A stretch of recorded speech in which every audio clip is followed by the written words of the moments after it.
Guys good morning. So guys हम अपना visa insights का हिस्ट्री का टेस्ट कर रहे थे, तो हमने इसमें 50 क्वेश्चंस कर लिए थे।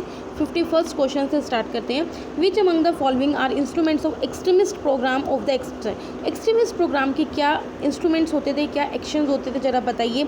Boycott of foreign goods, use of swadeshi goods, national education, passive resistance. तो भाई चारों के चारों काम क्या होते थे, एक्सट्रीमिस्ट के होते थे। तो ऑल द 4 स्टेटमेंट क्या इसमें बिल्कुल करेक्ट है। With reference to the Charter Act of 1833, consider the following statement. It ended the company's monopoly over Indian trade. तो ये बात बिल्कुल सही है। 1813 में क्या हुआ था, कंपनी की मोनोपोली उस वक्त भी एंड हो गई थी, लेकिन उसमें क्या है, अभी भी टी सेक्टर में रह रही थी। लेकिन 1833 में क्या है, पूरी तरह से जो कंपनी की मोनोपोली थी वो खत्म हो गई थी। It introduce the open system of open competition as the basis for the recruitment of the civil servants for the company. देखो जो ओपन रिक्रूटमेंट स्टार्ट हुई थी वो 1853 में हुई थी, ना कि 1833 में। फर्स्ट लॉ कमीशन एस्टेब्लिश किया था, ये बात बिल्कुल सही है। ठीक है, तो फर्स्ट एंड थर्ड स्टेटमेंट क्या है इसमें करेक्ट है। Consider the following statement about the round table conference. B.R. Ambedkar attended all the 3 conferences. ये बात बिल्कुल सही है। महात्मा गांधी ने अटेंड करी सेकंड एंड थर्ड कॉन्फ्रेंस। देखो महात्मा गांधी ने सिर्फ सेकंड कॉन्फ्रेंस अटेंड करी थी, थर्ड नहीं करी थी, तो ये स्टेटमेंट गलत हो गई। Aga Khan represented Indian Muslim in third conference, तो ये बात बिल्कुल सही है। तो फर्स्ट एंड थर्ड स्टेटमेंट इसमें भी करेक्ट है। With respect to the Indian freedom struggle, Rani Gaidinliu, जो रानी गैडिनल्यू किसके द्वारा एसोसिएटेड है? तो गाइस ये ना मेनली किसी रानी गैडिनल्यू नागालैंड से बिलोंग करती थी। इन्होंने क्या हुआ था, एज 13, जब इनकी उम्र सिर्फ 13 थी तब इन्होंने पार्टिसिपेट किया था। तो ये नागालैंड से बिलोंग करती थी। और ये कब थी, ये सिविल डिसोबीडियंस मूवमेंट में इन्होंने पार्टिसिपेट किया था। ना क्विट इंडिया मूवमेंट है, ना नॉन कोऑपरेशन है, तो सिविल डिसोबीडियंस मूवमेंट के इसका करेक्ट आंसर है, ना ही एंटी पार्टीशन। ठीक है, आगे बढ़ते हैं। Consider the following statement. Mohammad Ali Jinnah launched a movement for Muslim regeneration and founded Mohammad Anglo Oriental college in 1905। देखो जो मोहम्मद एंग्लो ओरिएंटल कॉलेज है ये अलीगढ़ में खुला था। ये तो सर सैयद अहमद खान ने खोला था, मोहम्मद अली जिन्ना का इनसे कोई लेना देना नहीं, तो ये स्टेटमेंट गलत होगी। The objective of this college was to educate the Muslim student by emphasising the compatibility of Islam with modern western knowledge, तो ये बात बिल्कुल सही है। तो ओनली सेकंड स्टेटमेंट क्या इसमें करेक्ट है। Consider the following statement about the Cripps mission. It promised both dominion status and the constitution making body to India after the second world war, तो ये बात बिल्कुल सही है। इन्होंने प्रॉमिस किया था कि हम after the second world war आपको ये प्रोवाइड करेंगे। Both Indian national Congress and the Muslim league ने इस मिशन को रिजेक्ट कर दिया, ये बात बिल्कुल सही है। गांधी जी ने तो ये बोल दिया था ये पोस्ट डेटेड चेक है। ठीक है, तो दोनों के दोनों स्टेटमेंट क्या है बिल्कुल करेक्ट है। अब आपने क्या करना है, फॉलोइंग पेयर्स को मैच करना है कि किसके द्वारा एस्टेब्लिश किया था। फोर्ट विलियम कॉलेज को क्या लॉर्ड कॉर्नवालिस के द्वारा एस्टेब्लिश किया था? नहीं, ये गलत है। लॉर्ड वेलेस्ली के द्वारा क्या है इन्हें एस्टेब्लिश किया गया था। ठीक है, central Hindu college Annie Besant के द्वारा किया गया, तो ये बात बिल्कुल सही है। फर्स्ट कलकत्ता मद्रासा वारन हास्टिंग के द्वारा किया गया था, ये बात भी सही है। ठीक है, मैंने आपको उस दिन भी बताया था कि आप वो लिख लेना कि कौन किस वक्त आया था, तो ये 1781 में किया था, तो उस वक्त वारन हास्टिंग जी थे। तो सेकंड एंड थर्ड स्टेटमेंट क्या बिल्कुल करेक्ट है। With reference to the secretary of state for India, consider the following statement. He was the head of the British Indian government. देखो ब्रिटिश इंडियन गवर्नमेंट का जो head था वो viceroy होता था, ना कि सेक्रेटरी। सेक्रेटरी उसे असिस्ट करता था, इसलिए ये स्टेटमेंट गलत हो गई थी। His salary was always paid out of the Indian revenue. देखो ऑलवेज नहीं दी गई। गवर्नमेंट ऑफ इंडिया जब 1919 का जो एक्ट आया था उससे पहले उसको इंडियन रेवेन्यूज में से पे मिलती थी, लेकिन उसके बाद क्या उसे ब्रिटिश रेवेन्यूज में से मिलती थी, इसलिए सेकंड स्टेटमेंट भी क्या गलत हो गई। Lord Stanley was the first secretary of the state of India, तो ये बात बिल्कुल सही है। तो थर्ड स्टेटमेंट क्या बिल्कुल करेक्ट है। और आपको पता भी होना चाहिए इंडिया का फर्स्ट सेक्रेटरी ऑफ स्टेट कौन था, लॉर्ड स्टैनली था। Consider the following statement. Indian Mirror was the first Indian daily paper in the English language. Samvad Kaumadi was the first Indian newspaper edited and published by the Indian. तो इसमें देखो दोनों के दोनों statement बिल्कुल सही है। जो इंडियन मिरर था वो पहला न्यूज़पेपर था जो केशव चंद्र सेन के द्वारा क्या लिखा गया था। ठीक है, और सेकंड स्टेटमेंट में क्या बिल्कुल सही है। आगे बढ़ते consider the following freedom fighters. Usha Mehta, Aruna Asaf Ali, Sucheta Kripalani, Kadambini Ganguly. आपने बताना है कि इन्होंने क्विट इंडिया मूवमेंट का क्या था, अपना रोल निभाया था। देखो गाइस जो कदम्बनी गांगुली है उन्होंने तो 1890 में INC में पहला सेशन एड्रेस किया था, तो कदम्बनी गांगुली हो ही नहीं सकती। तो आप यहीं पर अगर आप फोर्थ स्टेटमेंट को एलिमिनेट कर दोगे तो आपको पता चल जाएगा क्या हो सकता है इसका आंसर। पहले 3 स्टेटमेंट क्या बिल्कुल करेक्ट है, तो ऑल द फर्स्ट 3 स्टेटमेंट क्या इसका करेक्ट आंसर है। Which of the following demands were put forward at the first session of the Indian National Congress? Reforms of the Legislative Council and the acceptance of the election in place of the nomination as principle to constitute them, ये बात बिल्कुल सही है। Simultaneous exam होना चाहिए Indian civil services का India में, ये बात भी उन्होंने रखी थी। मिलिट्री एक्सपेंडिचर में खर्चा कम के लिए, और अपर बर्मा को जो एनेक्सेशन था उससे अपोज किया। तो भाई चारों के चारों को क्या कहता है, इन्होंने अपोज किया, तो ये बात बिल्कुल करेक्ट है। Consider the following statement with reference to the Arya Samaj. Shuddhi movement was mainly directed against the Christian missionaries, ये बात बिल्कुल सही है। Arya Samaj is corrected for the formation of cow protection association, ये बात भी सही है। Lala Hansraj and the Pandit Gurudutt are some of the associated leader, तो ये बात भी सही है। तीनों की तीनों स्टेटमेंट क्या बिल्कुल करेक्ट है। Consider the following organisation emerge during the British rule के ड्यूरिंग क्या जो इमर्ज हुए थे और इसमें से कौन सा रिवोल्यूशनरी ऑर्गेनाइजेशन था?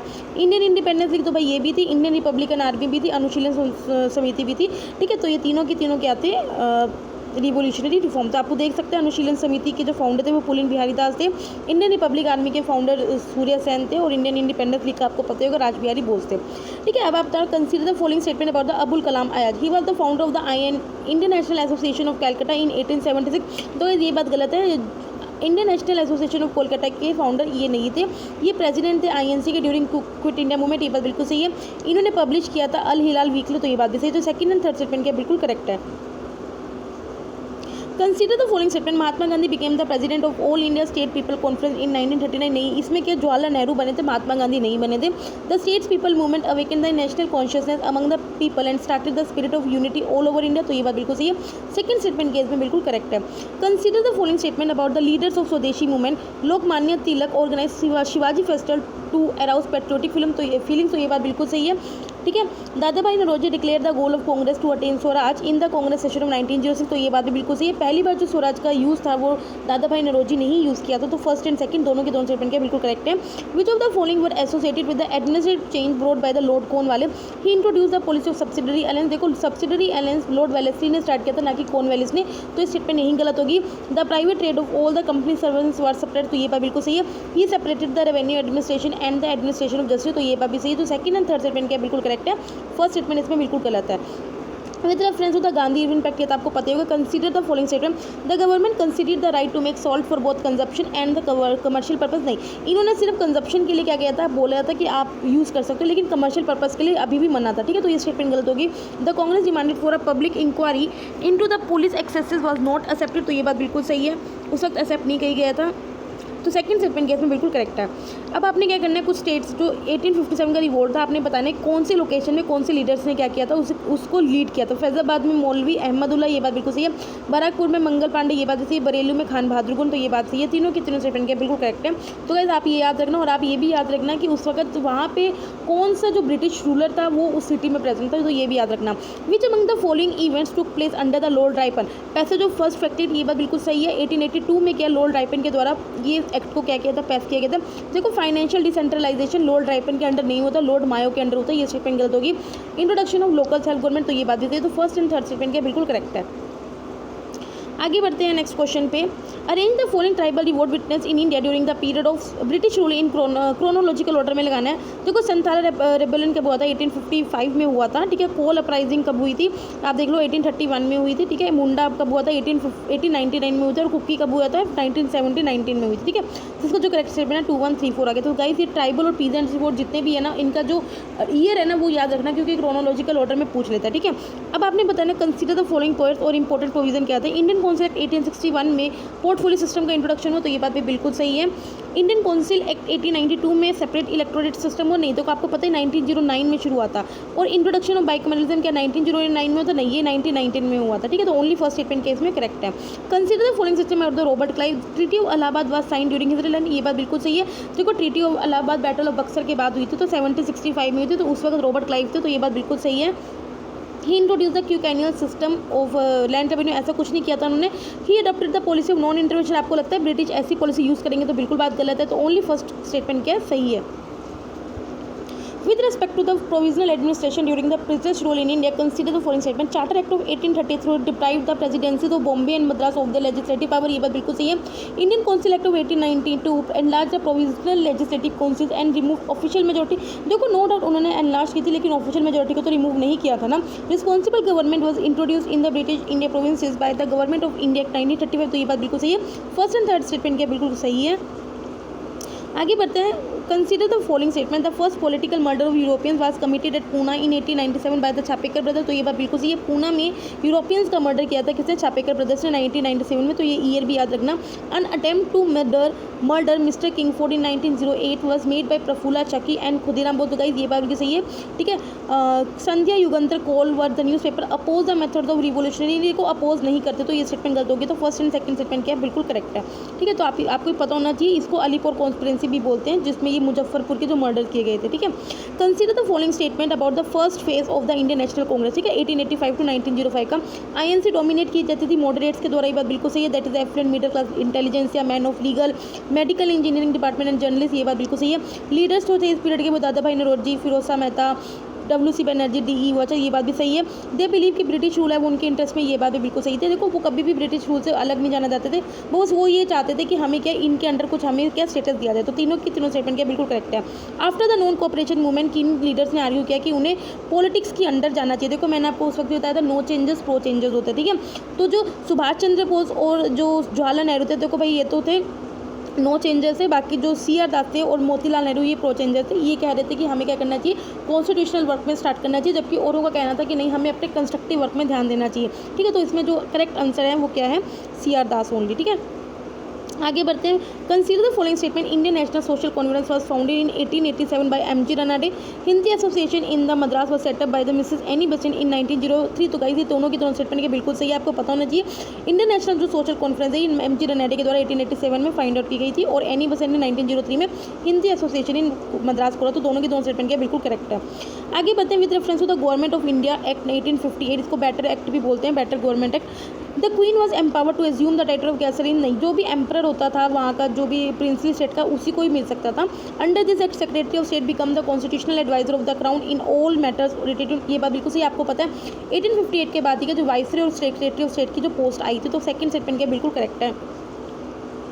With respect to the Home Rule League movement, consider the following statement. The aim of the movement was to get self-government of India within the British Empire. ये बात बिल्कुल सही है। मॉडरेट्स ने इसमें पार्टिसिपेट नहीं किया था, तो ये बात गलत है।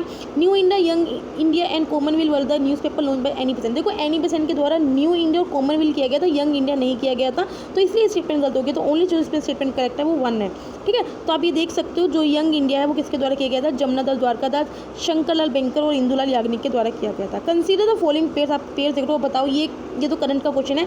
शक्ति इंडिया और फ्रांस में हुई थी, ये बात बिल्कुल सही है। इंडिया कजाकिस्तान न्यूजीलैंड में कजिन हुई थी, देखो न्यूजीलैंड में नहीं हुई थी, कजाकिस्तान और इंडिया में हुई थी।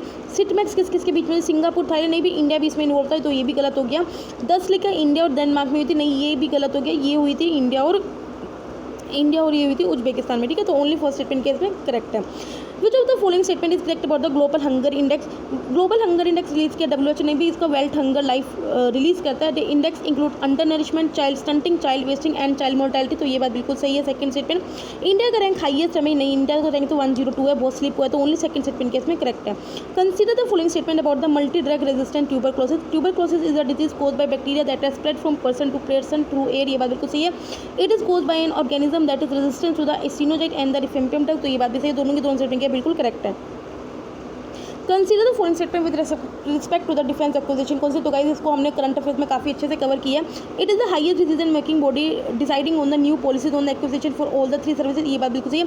मिनिस्ट्री ऑफ डिफेंस इसके चेयरमैन होते हैं, तो ये भी बात सही है। दोनों की दोनों स्टेटमेंट के बिल्कुल करेक्ट है।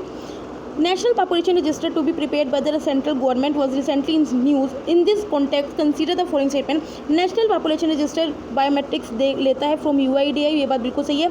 NPR कैरिड होएगा across the entire country, नहीं असम में नहीं होगा क्योंकि वहाँ पे NRC होएगा। It will correlate and capture several demographic details around the biometric data, तो ये बात बिल्कुल सही है। फर्स्ट एंड थर्ड स्टेटमेंट के बिल्कुल करेक्ट है।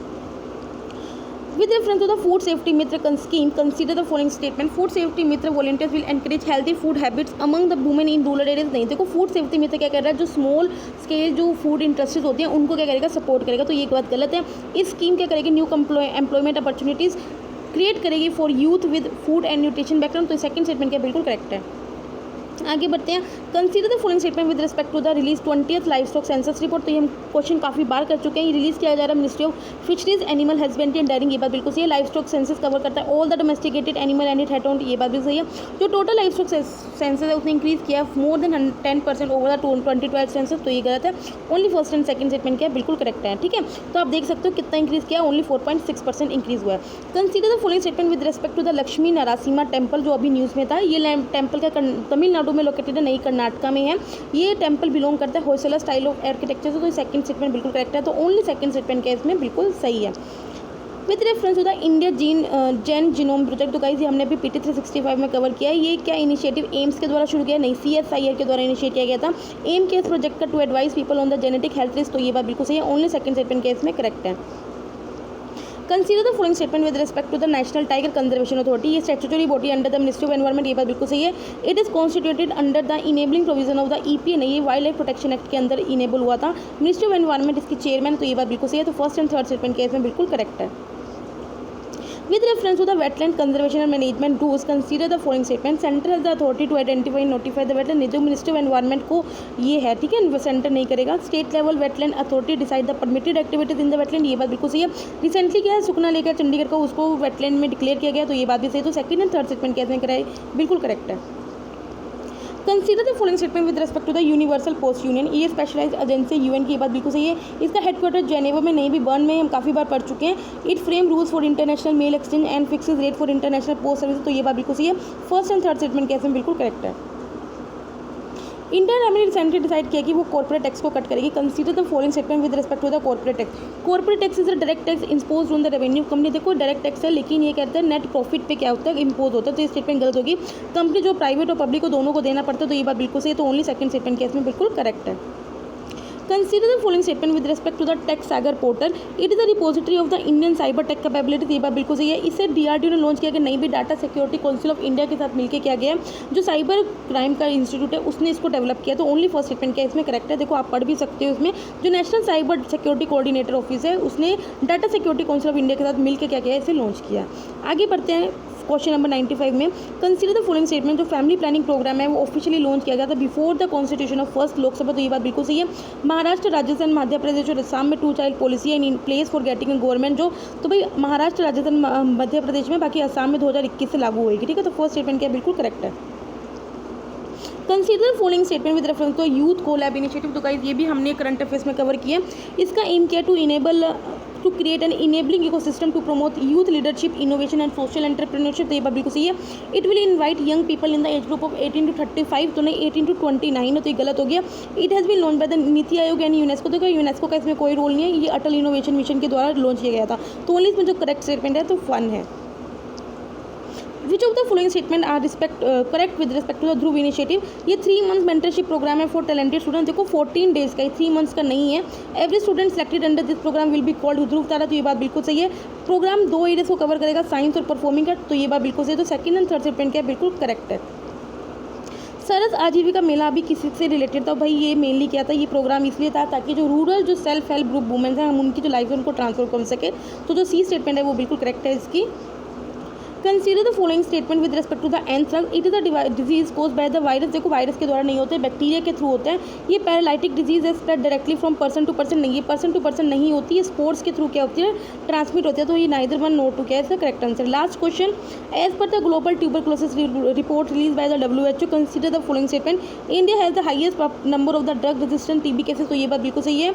इंडिया में इसके इटसेल्फ अकाउंट करता है for half of the global TB population, तो गाइज ये बात भी बिल्कुल सही है। तो सॉरी हाफ नहीं करता, 21% करता है, तो ओनली फर्स्ट स्टेटमेंट केस में करेक्ट है, ठीक है। सो गाइज यहाँ पे हमने हिस्ट्री का टेस्ट पूरा कर दिया। अगर आपको पसंद है तो लाइक करना, और कोई दिक्कत हो तो आप कमेंट करना। तब तक ले बाय बाय, टाटा।